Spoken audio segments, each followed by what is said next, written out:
too.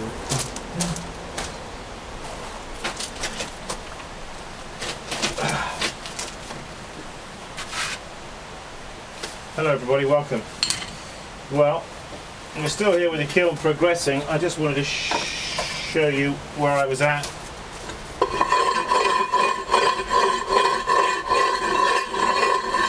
These are some old shelves which, with this handy carborundum stone,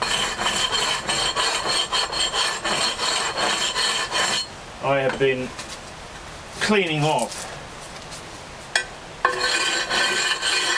Trying to get them clean, so because these actual shelves came out of the kiln that was used for soda firing, so I've had to get off some of the soda off of these shelves.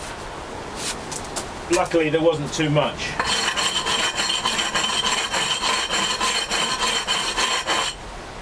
What I've got to do now is, of course, in fact these shelves are not perfectly straight, they've got a slight bow to them, some of them.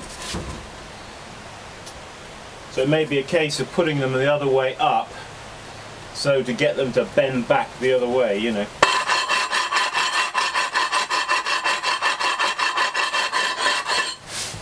I believe they're made of silicon carbide, they're very strong, they're heavy and very hard to cut. If you have to cut them, you'll need a diamond disc. Another thing I'm doing is the holes here in the side of the kiln. Let's make sure we're in the picture there. Yeah, there, where I check the cones, I've really got a super abundance of holes, which is good. And these are some little peg or bungs that I've made to go into these two holes. So actually they're quite easy to make.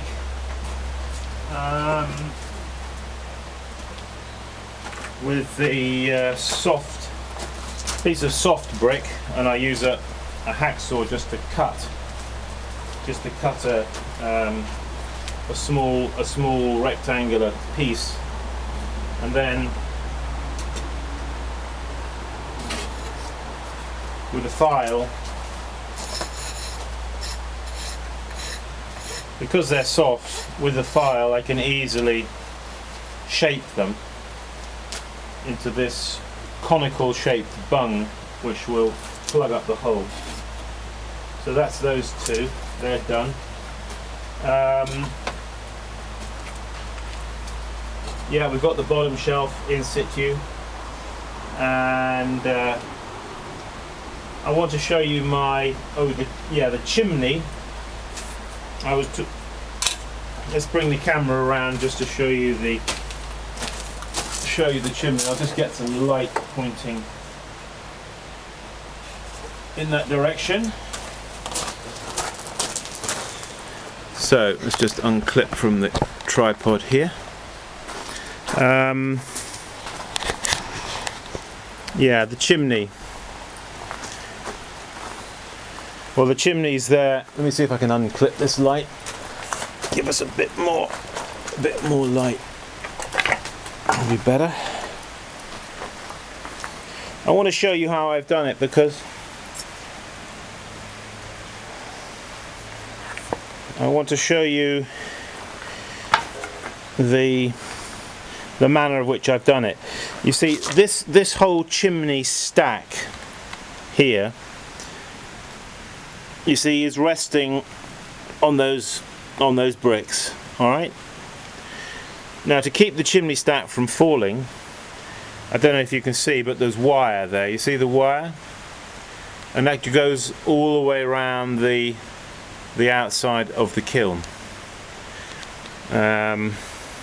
Again, wire there on the top.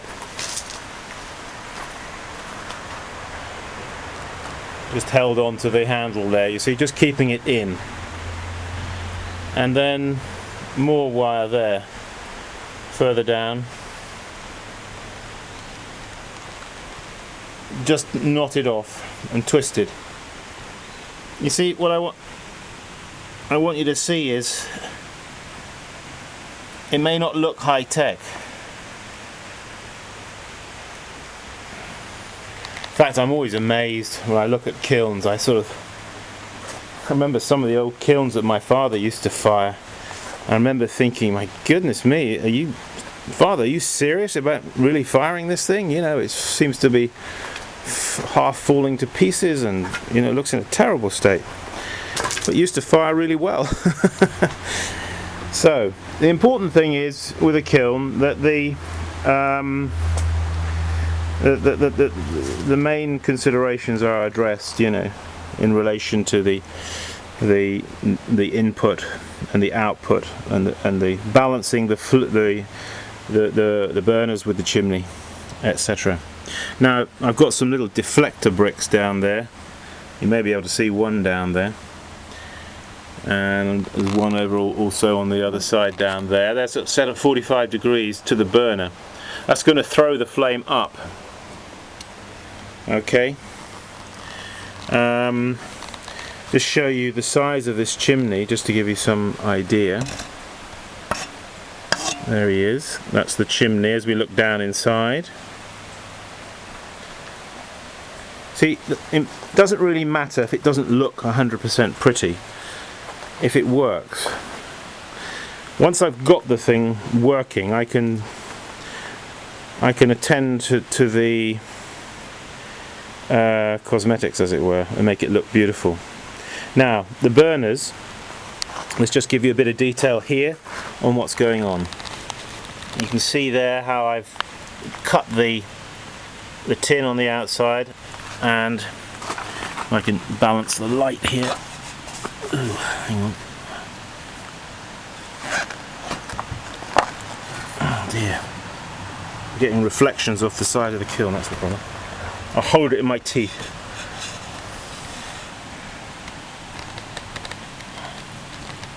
See how that's just resting there like that? Well, I'm going to take it out just to show you. You see in there? Alright, that's just resting there like that.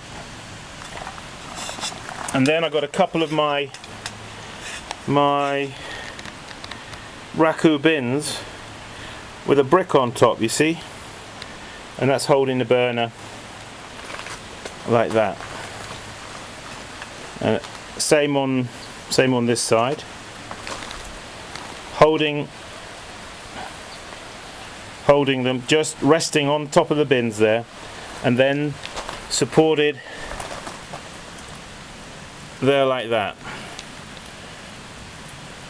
Now I know it looks a bit rough and ready, but I just want to get this thing operational, and I can make something more permanent than that.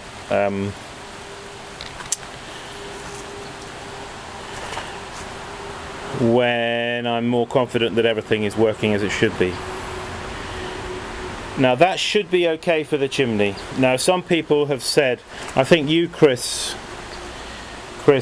over there in Massachusetts, you did post that video where you'd spoken to the guy from Ward Burners, and he'd suggested that you have a 6-foot chimney. Honestly, I really don't think that is necessary, and I aim to disprove it. Well, to be honest, you know, I've had one of these kind of kilns before in Spain that I built, and the chimney only went up that high. My dad also in England had a couple of kilns like this, and I've also had another kiln like this myself in UK, and the chimneys were never great high long things on the top. I don't know quite sure why your kiln wasn't quite getting up to temperature. It could have been something to do with the balance of the size of the burner, the burner holes down there, and the size of the chimney flue here. Anyway, we shall see, and if I'm proved wrong, well, I'm proved wrong. And let's get that light put back up there on the ceiling. If I'm proved wrong, then I have to eat humble pie. So, anyway, that's just to bring you up to date. I'm going to be taking these shelves, and I've got some kiln furniture here on the floor, some props, and I will probably be putting in inside this kiln just 2 more shelves. I'll try and not put more than that, remembering of course that what we have to be mindful of is when we are packing a kiln that we don't stuff it like a tin of sardines, so there's no space for the flame. You've got to be mindful of the pathway of the flame. In other words, think I like the terminology flame aerodynamics. Think flame aerodynamics, and how those flames, those gases have got to burn and flow through the kiln and heat up the pots, etc., and then exit. So bearing those things in mind, we don't want to overstuff the kiln, overpack it. You can have a lot of problems with poor quality pots that are not reduced properly because the kiln has been crammed with too much, or the spacing of the shelves is such that it doesn't really allow for a good gas flow. Anyway, I'm hopefully the next time I will be talking to you about this kiln, the next time hopefully will be when I'm firing it.